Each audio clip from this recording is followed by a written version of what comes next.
దేశంతో పాటు తెలంగాణ రాష్ట్రం సైతం అన్ని రంగాల్లో అభివృద్ధి చెందాలని ఆకాంక్షించారు ఎమ్మెల్యే మాధవరం కృష్ణారావు. కూకట్పల్లి నియోజకవర్గంలో పలుచోట్ల నిర్వహించిన గణతంత్ర దినోత్సవ వేడుకల్లో ముఖ్య అతిథిగా హాజరై జాతీయ జెండాను ఆవిష్కరించారు. ఈ సందర్భంగా నియోజకవర్గ ప్రజలకు గణతంత్ర దినోత్సవం శుభాకాంక్షలు తెలిపారు. ప్రస్తుత రాష్ట్ర ప్రభుత్వం ప్రజల మౌలిక వసతులపై దృష్టి సారించాలన్నారు.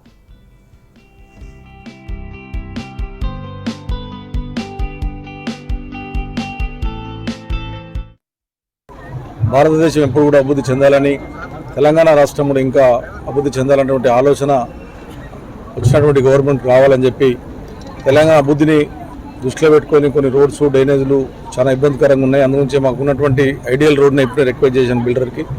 200 ఫీట్ చేసినట్టుంటే కొద్దిగా సమస్య పరిష్కారం అవుతుంది, ట్రాఫిక్ సమస్య ఎక్కువ ఉందని చెప్పాం. మొన్నే కమిషనర్ గారికి, సిసిపి గారికి, అదేవిధంగా మినిస్టర్ గారు కూడా కన్సల్ట్ మినిస్టర్ గారు పంపడం జరిగింది. కాబట్టి ఐడియల్ మీద చాలా లోడ్ ఎక్కువ జరుగుతూ ఉంది. 100 ఫీట్ ఉంది కాబట్టి 200 ఫీట్ చేయమని చెప్పాం. రిపబ్లిక్ డే సందర్భంగా లక్కువ బిల్డర్ కూడా వచ్చాడు, కూడా అతను కూడా రిక్వెస్ట్ చేయడం జరిగింది. నిజంగా తెలంగాణ రాష్ట్రం ఇంకా ముందుగా జరగాలని చెప్పి ప్రజలందరి తరపున ముఖ్యమంత్రికి విజ్ఞప్తి చేస్తాను.